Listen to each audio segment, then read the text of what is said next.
We interrupt our program to bring you this important message.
Good evening, everybody. Episode 79 of Vikings Uncensored coming at you. We're back from across the pond and brought home a victory. Thank God. Yeah, was a little more difficult than it probably needed to be, but a win is a win, and we'll take it any way we can get them, I guess. But got a ton of news and roster move stuff to talk about here. So we'll hit that right away. Then, of course, we'll get into the recap of the Saints game quick. We'll do our awards show. Look forward to this weekend's matchup against the Chicago Bears. And, of course, the Brunswicks best at the end. But since we got so much to talk about today, let's get right to it, shall we? Starting with some NFL news, some around the league stuff here quick first before we get into the Viking stuff. Over in Pittsburgh, it was announced on Tuesday, I believe it was, that rookie Kenny Pickett is now the starting quarterback over there. Oh, that didn't take very long. No, well, if you've seen any Pittsburgh games so far this year, Mitch Trubisky's been warmed over ass. So he's back to Chicago Bear Mitch Trubisky. So, although with the Bears, Trubisky did have a winning record. So the rookies are starting to work their way into the lineup as far as quarterbacks go. I know there's talk. Usually go out this time of season too, I guess. Yeah, there's some talk that Desmond Ridder might get his shot sooner rather than later down in Atlanta too. Yeah, so, why not? Why not? Of course, the news that nobody will shut up about, the continuing saga of Tom Brady and Gisele Bündchen, who apparently Gisele has now hired divorce lawyers and all this other stuff. So there's always got to be something. Yeah, it's like I saw the meme today that was Tom Brady really blew his marriage to a supermodel just so he could come back to the NFL and have a quarterback rating worse than Geno Smith. Yeah, I've seen that. There's quite a few of those memes rolling around, different memes with the whole divorce shit going on. Right. And I don't want to go all Dr. Phil on this. I just figured I'd bring it up since, all the cool kids are talking about it. So I figured we'll talk about it real quick. But, we'll let those cool kids deal with it. Then kind of sticking with Tampa Bay, Wednesday morning, Bucs wide receiver Cole Beasley abruptly retired after 11 seasons. Yeah, he just joined. Yeah, he just played his first game there this last weekend. Yeah, he just joined a couple of weeks ago, played a game, and now all of a sudden today he came out and said, "Nope, I'm done," and retired. That came out of left field, man. Mm-hmm. Wow. So the Bucs are dealing with. Why they're signing with the team? Yeah, unless something happened when he got there that he didn't like. That's the only thing I could think of. Apparently, I'm guessing, but then sticking with the Florida theme, of course, the whole Tua Tagovailoa situation that, of course, we recorded before the game last Thursday night when he had that hit and that the whole deal where his hand. Yeah, it was not pretty. No, it was not. He was obviously already ruled out for this week's game. and stuff I was reading this afternoon. I don't know if we're going to play next week against us either. I don't think he can. Somebody said that there's a rule now, if you have 2 concussions within that short time frame, you got to sit out a month, but I don't know if that's actually a rule or not, but should be. Yeah. I mean, basically that game against Buffalo, they said he didn't have a concussion, but the guy was stumbling around on the field like he was punching or, drunk. Yeah. There for a while, disoriented and stuff. So he obviously had something. That used to be the normal. Yeah. But anyway, feel bad for the kid. I think there was like some games when Favre was like, I couldn't even remember playing the end of the game. Yeah. But anyways, let's not go down that road. So no, but anyway, it's never want to see that kind of those kind of injuries happen to anybody. So hopefully it makes a recovery, and it's a different league, and rightfully so. Oh, absolutely.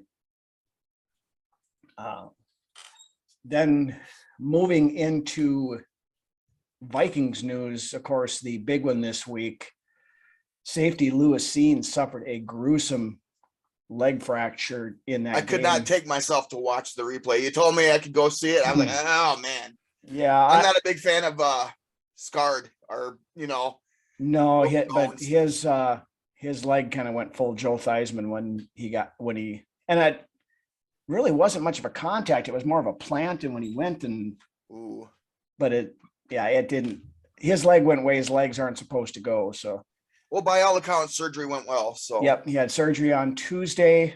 As of Wednesday night here when we're recording, he is still in London. They have to let him recover a little bit before he is able to make the trip back home again. But I guess one of the Vikings medical staff stayed with him. Personnel stayed back with him. Yep. Yeah. So he's got getting the care he needs and support from the team and everything. So and then of course with all that, Wednesday was his 23rd birthday also. So happy birthday. Yeah. We wish it was under better circumstances, but obviously done for the year, but hopefully, by next year he'll be back and ready to go again. So I'm hoping he's good to go by the beginning of the season. Obviously don't rush him back, but right. I don't know, man. He broke his leg. That's who knows. Yeah, that's significant. I mean, it's significant. It's not a muscle injury or something like that. Right. I mean, he literally snapped his leg in half, but so then of course Lewis Seen. Not his femur, by the way. No, lower leg. Yep. With that, of course, he is moved to the injured reserve, done for the year. A few other roster moves that happened Tuesday and Wednesday. Linebacker Ryan Connolly was removed from the reserve PUP list, and then we released him. So, but whatever. He's gone. I didn't figure he was going to make it back onto the team anyway. I wasn't really very high on Connolly. I'm still not high on Dye either, but no, coach knows best, so I'll place that trust in him. So then the other player we have on the reserve PUP list, Blake Prohl, has returned to practice. Now it has not been activated. They have, I believe it's like a 21-day window to evaluate him to see what they want to do, whether they remove him from the list and put him to the active roster, leave it. But if they leave or him, if they Ryan Connolly him, yeah, or if they leave him on the PUP list, then after that evaluation period's over, then he's out for the year. And then you revisit it in the offseason and decide what you want to do. Then also we signed nose tackle Kiaris Tonga. I like this signing. To the active roster. He was on Atlanta's practice squad. Big body. Yep. So we really now we have a true backup nose tackle. He was drafted by Chicago last year. I believe he was a 7th rounder. Got some playing time and had, he's made a bit of an impact, I guess. But so for a 7th rounder, yeah. Absolutely. And then some other practice squad moves on Wednesday. Jalen Twyman and wide receiver Travis Toivonen were both released from the practice squad. Wow. Safety Mike Brown was brought back. Put on the practice squad. then we missed this one last week because it happened after we recorded. We signed tight end Jacob Hollister, formerly of Jacksonville, to the practice squad and released Perry Nickerson. Now Hollister has appeared in 57 games in his career, 12 Right, he has starts. some actual experience. Yeah, and he's been around a little while. He's a undrafted free agent out of Wyoming in 2017. He does have 83 career receptions for 707 yards and 7 touchdowns. So it's something. Yeah, it's better than the panic Rick Spielman signing from last Absolutely. Bingo, 100%. Because we didn't give up any draft picks and he's just on the practice squad. So we haven't done that since Quessie's taken over, as far as panic moves go anyways. Right. Yeah, all the moves that have been making for the most part are bottom of the roster type. Depth moves. Depth filler player type things, yep. But with that, we'll move into a quick recap of the victory over in jolly old England last weekend. Of course, early morning tilt for pretty much everybody on this side of the pond.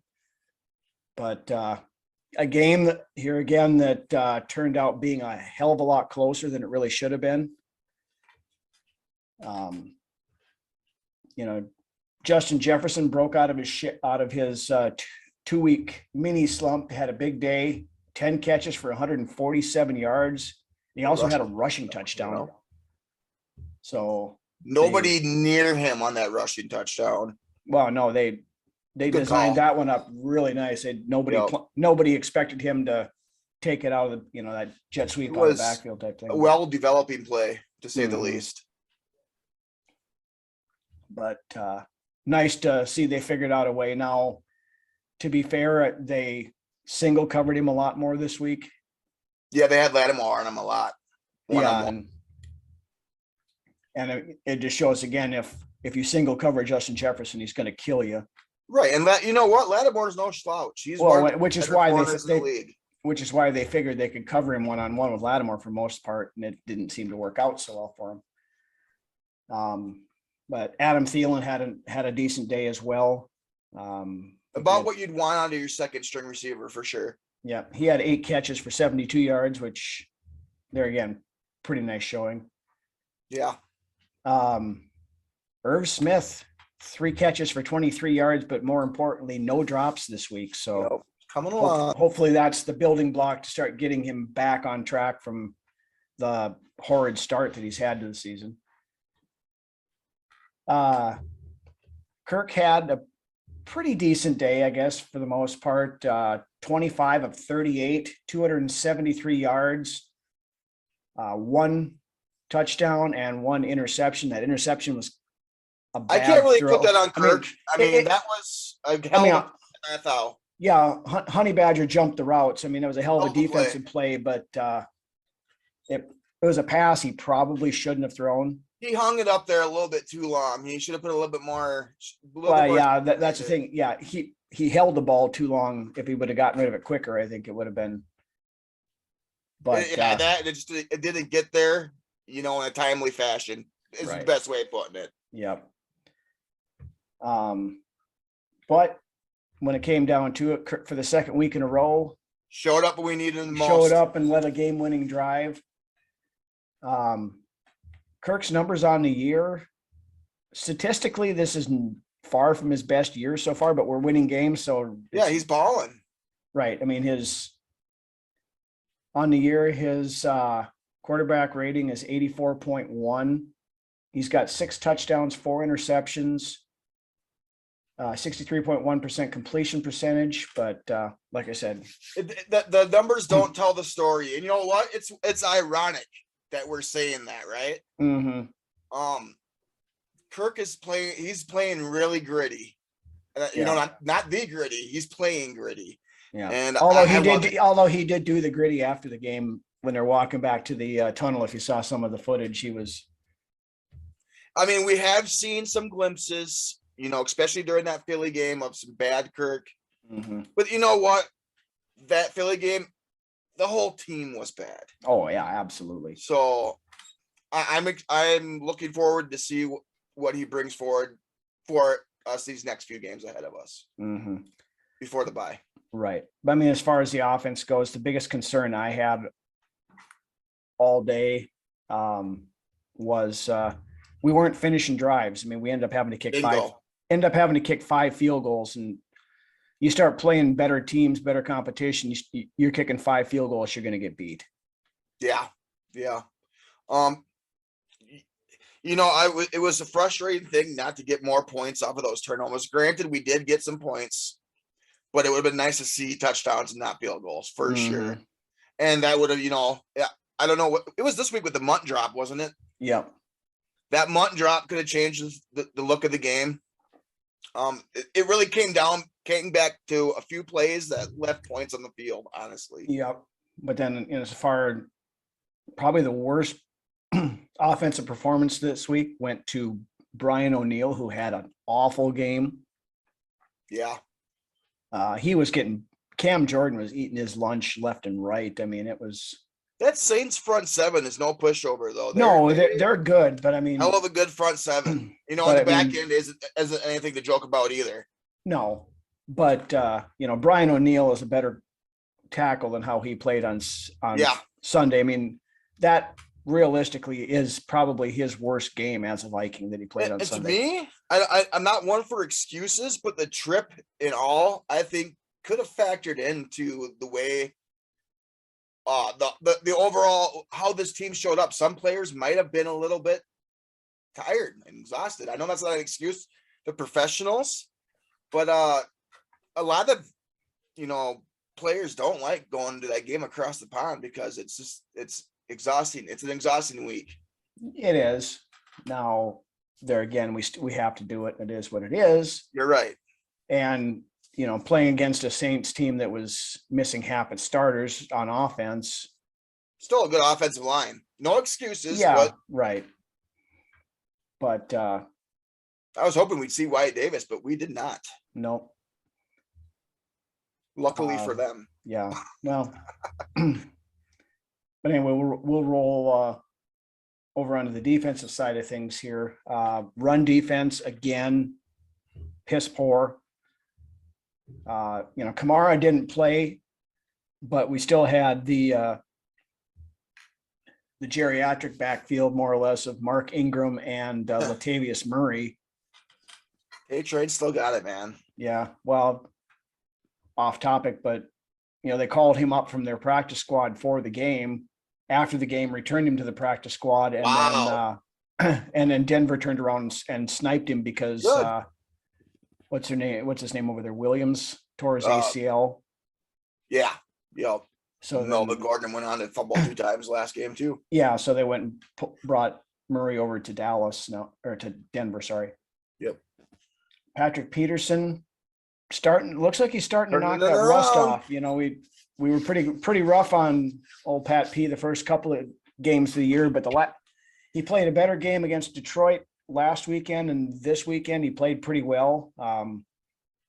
He was in on some pretty good defensive plays there, some pass breakups and things like that. He wasn't getting burned like he had been in prior couple of games and everything. So he's hopefully, he's getting back into the swing of it. And you know what? I think a lot of it has to do with these starters not playing anything in the preseason. That's for some people, it's very likely that is some of it. Yeah. This team is going to get better. This team is going to get better, and I believe it's going to happen throughout the season. And it's going to have to, honestly. But if we plan on going, in my heart of hearts, believe this team is going to get better. Yeah.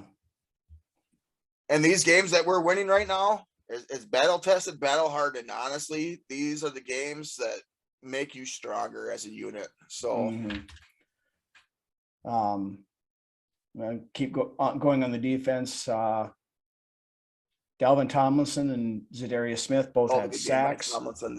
Tomlinson stepped his game up big time. He's becoming a hell of a leader along that defensive line. Yeah. And if you look at PFF's rankings of the top players on the Vikings team through 4 games, he's actually the highest ranked through PFF. But there Right. again, It's just a tool. It's a it's tool. a like we've tool. always It's, said. it's, yeah. Especially along the lines, it's a good tool to have. My big gripe again with the defense, the run defense is, like we mentioned, is still not good. And we're still not getting pressure on the quarterback. I mean, Andy Dalton is not ever going to be confused for Lamar Jackson. We talked And about it last week, dude. yeah, but we're still refusing to blitz. I think we blitzed once or twice the entire game again this time. And Unless you're counting sending to Za'Darius yeah, on a blitz, but he's supposed to be rushing he's the an edge quarterback. rusher. That's what he does. I mean, Yep. I I've think heard we had people, say it, oh, they said Za'Darius Smith on the. No, he's supposed to be rushing the passer. right. So, no, Yeah, when I mean a blitz, I mean sending an extra a fifth or a sixth rusher. Right. You're sending in a Jordan Hicks or a Kendricks or a Harrison Smith or somebody like that. With this defense, timely blitzes are key. Mm-hmm. Well, we've showed it. We have extra heat. Most of the time, it's bringing up positive results for our defense. Right, but we just don't do it. I mean, I believe Donatel, and I discussed this with you before the taping. I think Donatel's butt is starting to get a little bit hot. Yeah, so, I'm not ready to go that far yet. I don't like what I've seen out of it so far, but way too. At some point, you have to unleash the hounds. Oh, right. You want teams to fear your defense. You don't play to lose on defense. It's not a recipe for success. No, I mean, get aggressive, put the fear of God into opposing quarterbacks. I mean, yeah, it seems like for the most part, we play that, back shell coverage, cover 5, cover 2, whatever stuff. It's almost it's almost a glorified prevent defense for most of the game. Is what we're doing. Yeah. Quarter defense and fucking it's zones, deep zones, and it's and then that opens up that doesn't help our run game. Mm-hmm. I mean our rush defense. Right. Because guys are running back and if they're running the ball, then they got to come back forward. And then but that there again, after we went and got that go ahead field goal and then they got the ball back, they were driving their ass down the field. I mean, we got damn lucky because they ended up, getting that injury timeout.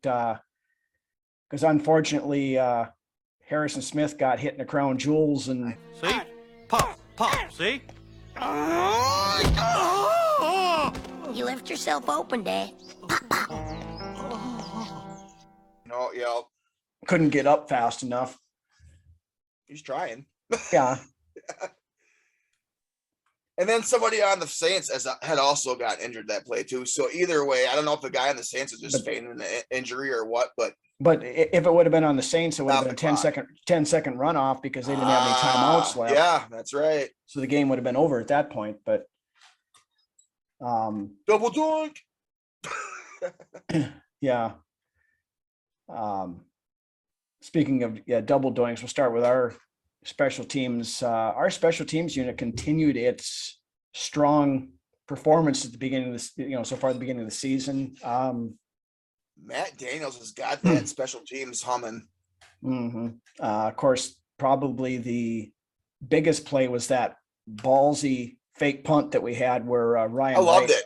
I threw that pass over to Jalen Naylor. The emotions get the best of you. I think this is a wise decision. Oh, it's a fake to the air. Open. First down. It's plays like that get your team excited, man, and just pumped up. And as a fan as well, yeah. Yeah. And I was kind of listening to Ryan Wright was on Paul Allen's show on Wednesday, and I was kind of listening to some of this stuff, and it's something they've been practicing. Now, Ryan Wright actually had offers to be a quarterback in college. Now it was for he was a 3-star recruit out of high school. The ones that wanted him as a quarterback were more the FCS and a little bit lower ranking stuff, Division II player teams and stuff like that. Whereas the Power 5 schools and stuff wanted him as a punter. So that's where he made the decision to go in as a punter. Because I think he was like the 47th ranked quarterback going into his freshman year of college in the country. Wow. So he's no slouch throwing the ball, but selfless was what I gotta say for that. Yeah, he was talking about, and he had to take a little bit off. Seeing the bigger picture. Well, yeah. But back to that play, he was saying he had to take a little bit off the throw because he had Taysom Hill bearing down on him from the gunner spot coming off the edge. So he couldn't throw it as hard as he wanted to, because if he could have hit Naylor in stride, it would have been a touchdown. Yeah. So and ball ended up getting a little short. Naylor had to come back for it. And that's good. That's a good thing to have in our back pocket, just even on tape. Mm-hmm. Yeah. So now everybody knows it's there, so they got to watch out for it a little bit more. But the tell was Naylor's not a gunner on the punt team, and all of a sudden he was lined up out at gunner, but nobody caught it. And it went how it was supposed to go. Absolutely. Caught him by surprise and got the first down. And you know what? On that fourth down, I was like, I really don't want to punt it here. Mm-hmm. And then I seen that and I was like, awesome. Yeah. Great call. Great call. Mm-hmm. And then, we had talked about the struggles of the offense to complete drives, but that left Greg Joseph to nail 5 field goals. The most in his career in one game. Most in his career, and it was enough to get him NFC Special Teams Player of the Week awards this week. So now he did have that missed PAT kick on the. I heard all sorts of theories about this missed play or point after. If he would have made it, they would have drove the field and tried to get a touchdown instead of kicking that field goal. Well, they would have had to, because we'd have been up 4 points instead of 3 at that point. So it was one of those moments that usually doesn't go our way, and then but then the football gods finally shine their light down on the Vikings that day. Mm-hmm. But because then on that ensuing drive, Lutz kicked that 60-yard field goal to tie it back up with room to spare. And then come down on the final drive, it was a 61-yard that he did the double doink. A small gust of wind, dude. If I would have breathed on that ball, it would have went through those pipes. Yeah, I mean, it actually, after it bounced off the upright, came down. It was starting wicked. to go over. It was a wicked bounce. And then when it came down, it nosed and hit the crossbar, and then bounced it back. Odin was like, Yep. So, for once in a blue moon, the bounce went our way, but hey, we'll take it. We walk out of London with a 28-25 victory. We're 3-1 on the season, and still you are what your record says you are. Yep. Still on top of the NFC North, which is the most important thing at this point. So, and you know what? Fucking Green Bay, or that team from Wisconsin, just about lost to a third string quarterback. Yeah. And they would have lost, except at home. Right. Except when it got down to overtime there, you could tell that Belichick didn't trust putting the ball in Bailey Zappi's hands, because they went super run heavy.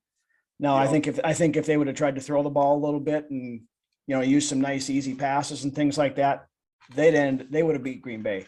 Yep. They should have beat Green Bay. Because I think Aaron Rodgers had, I forget what it was in the first half. Pick 6. Yeah. First, was it the 4th pick 6 of his career? I think it hadn't happened in 4 years or something like that. But yeah, he had an awful first half, which I enjoyed the ever-loving hell out of. But yeah, it's petty, but I don't care. No, it's not. Well, even if it is, I don't care, because it's Aaron Rodgers. He's I love seeing him fail on that. Yes, absolutely. But looking through here, anything else you want to hit on the Saints game before we continue on? No, I don't think so. If there is, I'll hit it back when I do my wrap up. Okay. So with that, putting a bow on the Saints game, we will roll into our weekly awards segment, where, of course, we celebrate the good and the not so good. Starting off with the good and what we call our Badass of the Week award. Who is that guy? Whoever he is one tough badass. Who do you got for that, Lance? It was easy this week, honestly. There's a few players that would have been deserving of it, but how could you not give it to Greg Joseph? Mm-hmm. Greg the Leg Joseph. Very deserving. I would have liked to have seen him hit that extra point, but he didn't, and that happened for a reason. So Yeah. But when you hit 5 field goals, you can't fault the kicker for anything in that game. So no, he did his job, and he deserves the Badass award this week. Yep, and he's mine as well. So we'll make that nice and easy there. But good job, Greg. woohoo! Then we roll on to the not so good in what we call our Red Foreman Award of the week. Son, you don't have bad luck. The reason that bad things happen to you is because you're a dumbass. Who you got for that? This is the second time I've given this guy this award. I couldn't find a player that was outside of O'Neal, and I don't want to, I'm not ready to throw O'Neal in that pile yet. So he gets a pass from me this week. But that defense, just that the coaching and coaching not to lose on defense is really pissing me off. I want to see some more aggressiveness. Yes, we are winning games, but this defense has been opportunistic, and that's because of the players, not because of the coaching. Donatel gets my Dumbass of the Week award again. Okay. He did enough to win the game, but there's so much more I want to see out of this defense, and I understand it's a work in progress, but let's get a little bit more aggressive. You can't run a shell for 3/4 of the game and expect to win. Yeah. So No, I can't argue with your selection there. Myself, however, I'm not giving Brian O'Neal a pass. He gets my Foreman Award because, like I mentioned before, this was probably his worst game he has played as a professional football player. Now, the fact that he's going up against Cam Jordan is no excuse, because he is going to go up against a lot of high quality edge rushers. He had an off day. That's what it is, and hopefully it's just an anomaly and not a trend, because he's too good of a player to have a game as bad as he did, but it happens to everybody. Exactly. That's why I couldn't give it to him. Well, this is a weekly award, and this week he deserved it. Stay true to it. Yep, absolutely. So O'Neal gets mine, but with that, we are going to roll into another one of our classic beer commercials. So head yourself on over to the fridge, grab yourself a cold one, crack it open, check this out. We will be back in a minute.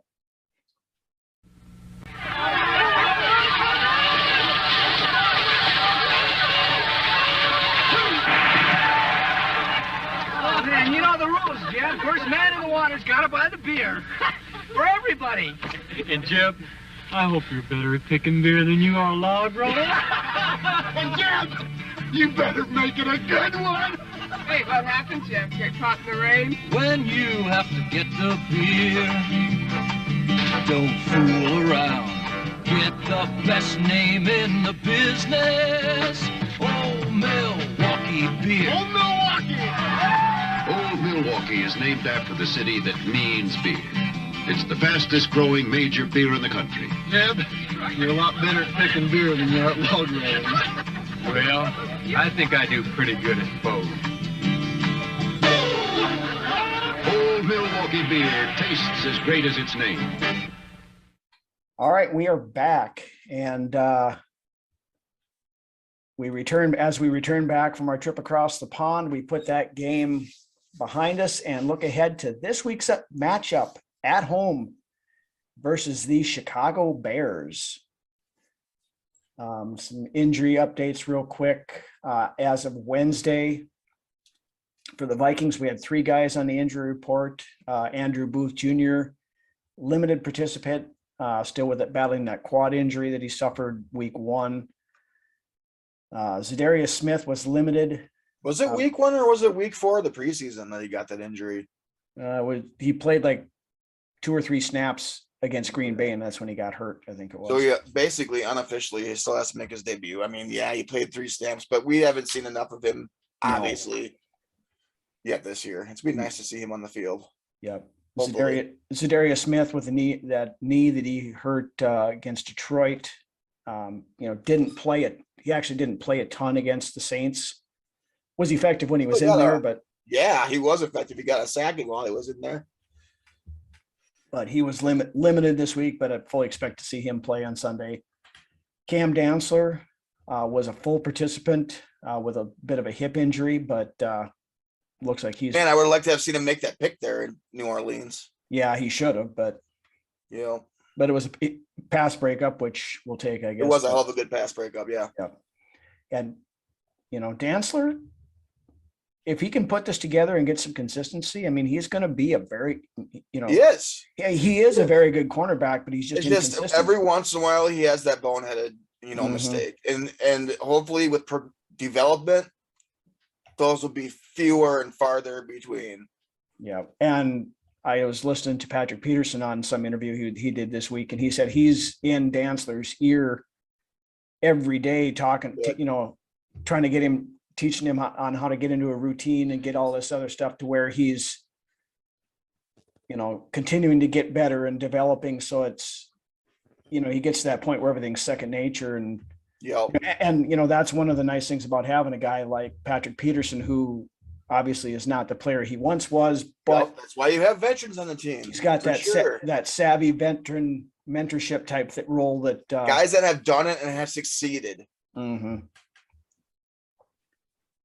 So that's it for Vikings injuries as of Wednesday anyway. On the Bears side of things, couple of key names and some backups.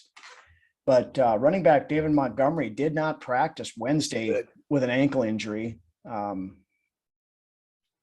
look for him to play, but yeah, I mean, if he can't go, that's right now. The Bears, that's all they have is running. I mean, they're not throwing the ball at all. Well, I mean, Fields connected with Mooney on a good deep ball last week, but those plays are few and far between. I mean, it's Montgomery, most of it. Montgomery though is a very underrated back. I love me some David Montgomery. Yeah, he's underrated for sure. He always gives us trouble. It seems like. Yeah. Then also cornerback Jalen Johnson did not practice with a quad injury, so his status up in the air for the weekend. So we kind of look at the numbers here between the two teams. On the offensive side of things, the Vikings are 17th in total yards. The Bears are 31st. Yeah, I was going to say it's doesn't surprise me. Passing, the Vikings are 13th, moved up to 13th now. Good. The Bears are 31st. But here's the key. Rushing, like we just mentioned. The Bears are 3rd in the league in rushing. We're 22nd. Gesundheit. Eberflus, he runs pretty much a Zimmer style offense. So yeah. Now, whether that's they don't trust Justin Fields to do anything, they don't have crap for offensive weapons really, other than Darnell Mooney, as far as in the pass game anyway. Yep. But I think our old buddy Amir Smith-Marset, who they picked up over there, has 1 catch, I think, so far through 4 weeks. Yeah. And I think he has 1 return for like 12 yards or 17. Yeah, something like that. Yeah. But anyway, then points, the Vikings are 15th in points, the Bears 31st. Turnovers, the Vikings are 13th, Bears 22nd, so they do turn the ball over a fair amount. Penalties, Bears are 24th in the league. Gotta be really good here. We are 31st in penalties. And that's good. That's good. Yeah. That's going to the 31 most being the good side of that. Yes. Right. Yeah. So we are the second least penalized team in the league. Yeah. Only the Rams have fewer penalties than we do. That's telling you something right there. Mm-hmm. That's that McVay / O'Connell / discipline type stuff. Yep. It's good to have a disciplined team. Penalties can ruin games. And we've seen that firsthand the last few years. Mm-hmm. And I almost hate to mention this statistic because the minute we do, it'll happen this week. Yeah, I already know. Yep. But you got to say it though, because everybody else is wondering. Right. The Vikings are the only team in the NFL through 4 games to not have a whole offensive holding penalty. And I'm sorry I jinxed us, but yeah, we all know how it goes. Yep. Defensive numbers. Total yards. The Bears are 21st. We are 27th. The Bears are 4th against the pass. Vikings are 26th. Back end. Rushing defense, we are 23rd. They are worst in the league in run defense. Hopefully So we take advantage of that. Be some opportunities for Cook and Madison hopefully this week to get some run. Now Dalvin had himself a fairly pedestrian game across the pond over there. I think he had 20 carries for 76 yards. It was a hard earned 76 yards. Right. But look for him to hopefully maybe open that run game up a little bit more this week. Turnovers. The Bears are 11th in the league in takeaways. We are 15th. Now, in that difference between 11 to 15th, they only have one more than we do. There's like a log jam of teams that I think like 7th through 11th is all has like 8, and then we have 7 within, so 12 through 15 are all in the same as we are. But now here's another couple of interesting ones, and this leads back to some of this stuff that we're talking about, with the lack of blitzing and everything else. We only blitz on 18.2% of dropbacks. Exactly. So now but the interesting point or counter to that, the Bears are actually worse on the blitz than we are. They only blitz on 12.7% of the dropbacks. Wow. So now the difference is if they're getting more pressure up front with their front 4 than we are with our base. That's what kind of disappoints me too, because why are we have I hate this, Rhino. I talked with you about this last year. I hate when we have decent talent on the defensive line and we do nothing with it. Mm-hmm. I've been hyped up about Vikings defensive lines for the past 12 years that we've had talent here. Yeah. And it's all talk. And we got Zadarius Smith, we have Danielle Hunter, we have Harrison Phillips, Dalvin Tomlinson's starting to come around. Why can we not get no pressure on this quarterback? I think that's what Donatel's thinking. We do have an elite defensive, edge rushers, at least, I should say. At least on paper, yeah. Right. And even DJ Wanham, Wanham is last year himself a good year. Last year in the 4-3, Wanham had 5 of his 8 sacks against Chicago. So I'm sick of hearing about all this potential that we've had on defensive line and the Zim Reapers that were coming around there a few years back that they were talking up and shit like that. And then just to get to the season and to be very underwhelming. Mm-hmm. But now, when we were just talking about a minute ago with the getting pressure with your front 4, not only are the Bears blitzing less than we are, they're not getting to the quarterback either. Because as far as sacks go, Vikings are 17th in the league in sacks right now. Bears are 29th. Wow. So that leads to the Bears coming out this week and having like fucking 6 sacks in the game. Yeah, something like that. I mean, honestly, this should point to a game where Kirk is going to have time to sit back in the pocket. And, if we can do with Jefferson what we did this past week and against Green Bay, where we're moving him around and, cash in on that play action this week. Yeah, especially if we get the run going, we can play out or use the play action. I mean, there's an opportunity this offense could finally click and get, Like I said, this team is still a work in progress. Defense and offense. This special team is right where it needs to be. Could be a little bit better, but in my opinion, they're playing balls out for sure on special teams. But as far as I'm concerned, this defense and this offense is still a work in progress. When Arizona comes around, then I think we're going to have more of a clear idea of where we are as a team overall. Yeah. Or when we get to have to go to Buffalo and play those guys, that'll be a major indicator there. But That's scary. but anyway, we won't worry about those games until we come to it. Right. As far as back to the Bears game this weekend, like I said, Justin Fields throwing the ball really doesn't scare me all that much. I mean, you got to keep an eye out for it because he is capable of doing it. We all know he is, but they just have chose not to. But the part that scares me again is him running the ball, and he's going to do it a lot. He's been doing it a lot. Yeah, and we saw what Jalen Hurts did to us again in that Philly game. Granted, Fields isn't quite on the level of Hurts, but he has the escapability and to make plays outside the pocket. Yeah, with his legs, he's every bit as able to do that kind of stuff, that as Fields did. Now Fields is nowhere near the passer right now that Hurts is, but right. But we're going to have a spy on him, whether it's Kendricks, whether it's Hicks, whether it's somebody, somebody's going to have to and our edge guys have got to make sure they keep outside contained. Don't let him get out of the pocket and start running because he will run all over us. Yeah. Beyond that, the offense needs to finish drives this week. That's the big thing, man. It's the big thing with this offense is needing to come away with touchdowns. Mm-hmm. We can't have that settling for field goals on all the drives.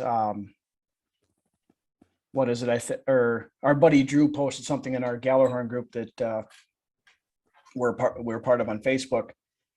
I think it's, what do we have? Start of all this. Yeah. What is it, like 9 touchdowns and 8 field goals, or eight touchdowns and 7 field goals or something this year in our scoring drives. And, we're those 256-yard Greg Joseph misses away from field goals being a higher scoring percentage than touchdowns this year. So, and it's things like that lead me to believe that we are going to get better. And eventually we might become pretty dangerous at exactly the right time we need to become dangerous. Yeah. So that's what I'm hoping for. Yeah. And that's hope. I mean, we all knew there was going to be some growing pains. We kind of figured that the offense might be more explosive than it has been to this point. You have to try to look at the bigger picture, and understand that there are going to be some growing pains. You have to live through them and continue to move forward and hope that, hey, we're going to catch some fire and our lightning in the bottle here pretty soon, hopefully. Mm-hmm. And, you look out at, I was zooming around social media after that Saints game, and ESAT Nation was out there loud and proud, bitching up a storm about how terrible everything was. And it's like, you would think that we're 1-3 before you would think that we're 3-1 based on the fans. Mm-hmm. And that's the thing. Was the game pretty? No, it was not. But what, Rhino? There's been years where we went 6-0 and then turned around and went fucking 9-6 on the season. Yeah. Well, the last time we were 6-9, excuse me, or 6-10. The last time we were 3-1 on a season was that 2016 year when we had to bring Bradford in. And we went 6, and we started out 6-0 and ended up 8-8 on the season. So Mike Tyson's pretty good at doing that too. Yeah. But anyways. But yeah, so there's these guys out there. They're not going to be happy no matter what. That's where we have the phrase ESAT Nation that our buddies Drew and Ted coined. The everything sucks all the time crowd. You know what though? These close wins are going to be huge. Well, and that's the big thing. You look at last year versus this year. Very much a team building, winning these close games. Right. I mean, last year, if Zimmer was still coach this year, we're 1-3. Bingo. No, not a doubt in my mind, because last year we were losing all these possibly 0-4. Possibly. But I mean, last year we were losing all of these close 1-score games. We had, like 8 or 9 of our games were all. I think it was more than that. It was like 14 of them were like 1-score games. If there's one word I could use to describe this team right now, what do you think that word would be? I don't know. You tell me. Resilient. Yeah. Resilient. Absolutely. Because and here again, I hate going back to the old stuff again, but against Detroit, when we had to come back from, 10 points or more down twice, we don't do that last year. We're winning games that we would normally have lost in the past. We're learning how to win those tight, contested games. Yep. That's, as the saying goes, good teams find a way to win games, even when they're not playing at their best. And it's those type of games that are going to make you more dangerous later on in the year if you find your footing. Mm-hmm. And, we largely have, there's other few pieces of different on defense, of course, but largely we have this, most of the same team from last year. The difference is the coaching. You have a guy in Kevin O'Connell who, we preached it last year too. We said It is the coaching. It has been the coaching. Right. When O'Connell is showing that he's got these guys back, after Joseph missed that point after in the game on Sunday, O'Connell you saw him over there right afterwards, and he was telling Joseph, he said, we're going to end up coming back to you in this game yet, and you're going to kick that game-winning field goal. And what did Joseph do? He went out and did it. And you know what? I also seen O'Connell over there, talking to Kirk after he threw that pick and saying, hey, man, things are going to be all right. Just calm down. Let's go win this game. Yep. And I know I'm just all crazy right now, but when did you ever see Zimmer doing anything like that with any of his players? Yeah, you're getting kind of Eberflused over there. Yeah. But yeah, that's what I want to see out of a leader. I am seeing great leadership out of Kevin O'Connell. Mm-hmm. Speaking of great leadership, there was a neat thing I saw the Vikings website had put this out. I just happened to see it this afternoon on Wednesday when they were over in London doing practice. O'Connell brought in a little kid. He looked like he's probably like 9 or 10 that had cancer and had beaten it. So he brought the little kid in for practice, and he had him, talking to the players and stuff ahead of it, when he was doing his little pre-practice speech type thing. And then he had brought the kid in and had the kid do the call him out to go Vikings and head out to the practice stuff. And then awesome. So that was, he's pure class act on that stuff. Things that you love to see, Yep. And we never saw any of that kind of stuff with Zimmer or anything either. I mean, it's a good thing to throw in the pot of recipe for success is things like that. And not just for show, but because you're that type of person. Right. For sure. And that it all goes back to that change in atmosphere and changing culture that we talked about, that was evident the minute Adofo-Mensah and O'Connell came into the organization. So yeah, culture change has been amazing. Mm-hmm. It's just what this organization needed. Yep. But anyway, we kind of got off track a little bit there. Yep. What else, if anything, do you want to see out of this Bears game? I want to come out and I want to see just more building off of what we have going, from this last week to this next week, and just building on what we've done. And, I just want to see us, continue to win games. I don't care if we win by 30 or if we win by 3 or if we win by 1. I just want to keep stacking these wins and keep getting better, legitimately getting better. And I want to see this team blossom, so that's what I'm hoping for. Okay. Prediction for the week then? Oh, Vikings win easily. It's a divisional game. Last week I was like double digits, and it should have been double digits. Too many points we've been leaving on the field. Yeah.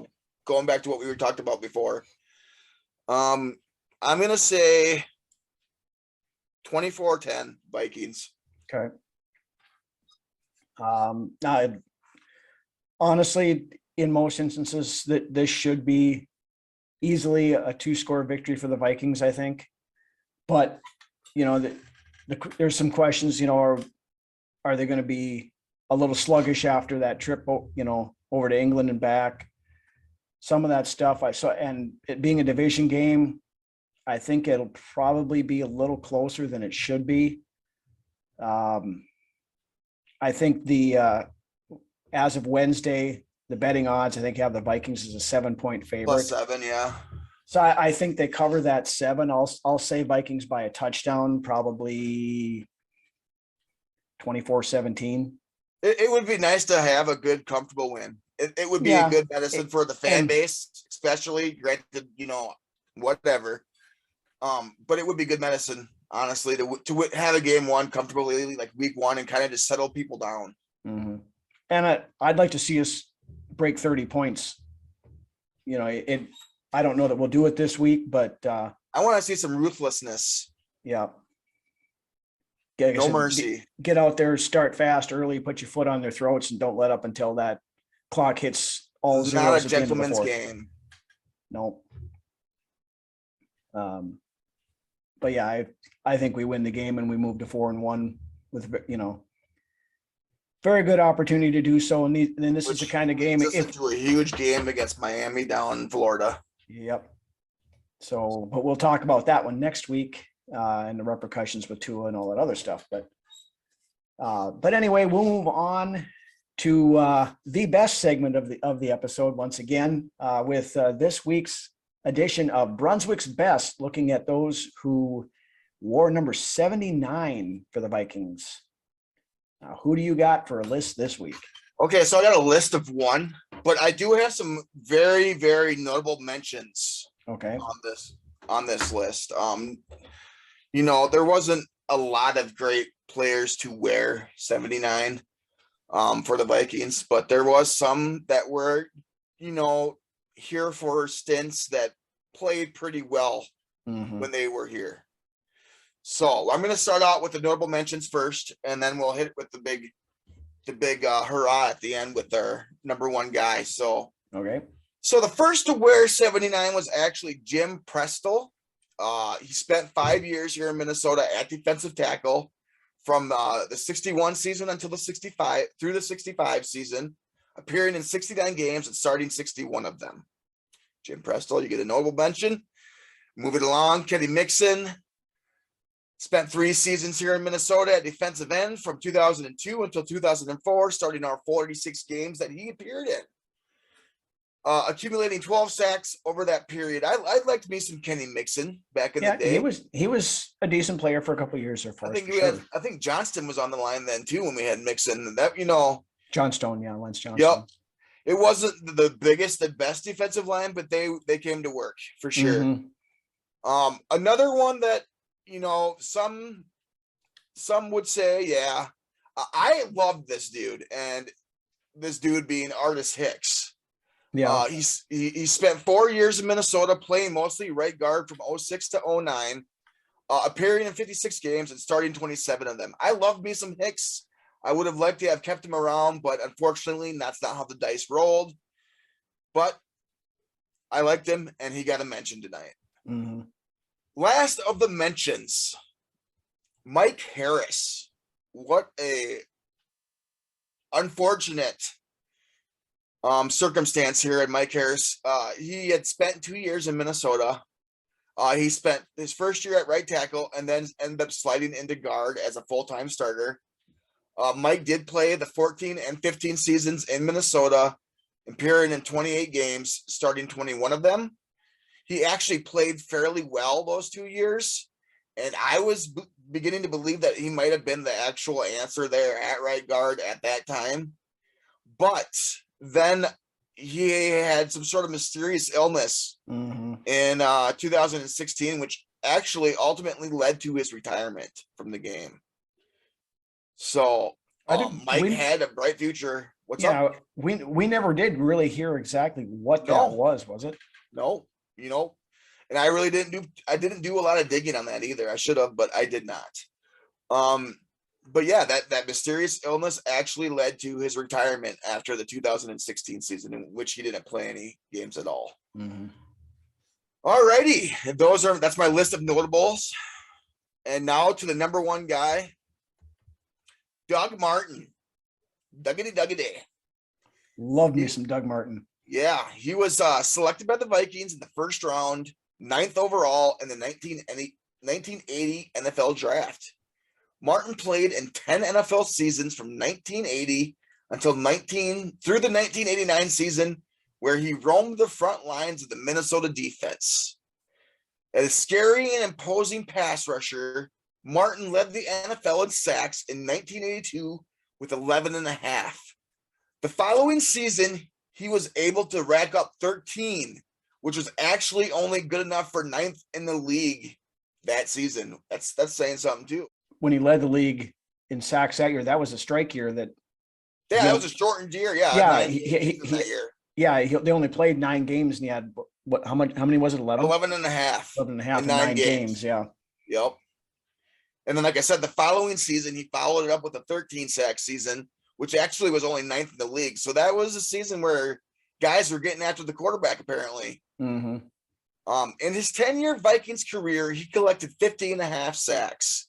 Martin appeared in 126 games for the Purple and Gold, starting 94 of them. Martin was a first-team All-Pro in 1982, as well as the NFL sacks leader that season. Doug Martin, you made the list, one and only on the official list. Good job, big fella. Yeah, he was there again. He came into the team, right at that point when I started truly really getting into following this team and stuff. So I remember him quite vividly. Defensive tackle. Yeah, there was a lot of that was that 1980s defense where we had a lot of those good players, the Keith Millards, the Studwells, Doug Martin, yep. Joey Brown or Carl Lee, all those guys that played in that time frame. It wasn't the Purple People Eater defense, but it was a pretty good fall. Hell of a good defensive line nonetheless. Mm-hmm. But anyway, with that, that's really all we've got for this week. Again, want to thank everybody for watching. If you have not done so yet, we would love it if you would hit that little red subscribe button down below and join the channel. The subs are growing. We're pushing 800 now, guys. We want to thank each and every one of you who has joined the crew, subscribe to the channel. We really appreciate it. Again, if you're out and about, take us with you, whether it's the YouTube channel, whether it is the audio podcasts on all your favorite podcast channels, whether it's on Facebook. Again, welcome to Vikings Uncensored. Yes. But of course, check for us on Sunday morning. We'll re-release this episode out to the Facebook page as your unofficial pregame show for the matchup against the Chicago Bears at noon Central Time on Sunday. But with that, that's really all I have. So why don't you take us out of here, Lance? Once again, thank you to all that come and, take an hour out of your day to watch Vikings Uncensored and some good banter on the team. With that being said, Kirk, if you're out there listening to me, if you're out there listening to Vikings Uncensored, Kirk, hear me out. You need to implement more of a pump fake into your passing game. I believe that would go a long way. The pump fake is a lost art in this league. It kind of is, yeah. With the talent that we have at wideout, utilize that pump fake, brother. Yeah, you throw that in there. I mean, every once in a while, if you could draw that defender off, you're going to open Jefferson up on a deep shot down the field. Exactly. Pump it to Jefferson and go at Asborn. Pump it at Thielen and go to Jefferson. Utilize that pump fake, Kirk. Utilize it. There was a guy that played here at one point in time who's in the news nowadays who was the king of the pump fake. I'm not going to say his name. No, he's in the news for all the wrong reasons. So we're not going to get into. And really utilized it, and he made it work really well. Yep. So with that being said, Kirk, you heard me. Now let's see it. Go out and get that win this weekend, brother. Skull. Yeah. Oh, one other thing. Don't forget, check us out on the Facebook page. I'll be doing the live breaks at the end of the quarters, pregame, halftime, and postgame. Hell of a job. Like I have been doing so far. So keep an eye out for that as well. But with that, have a good weekend, guys, and let's go get a win against the Bears.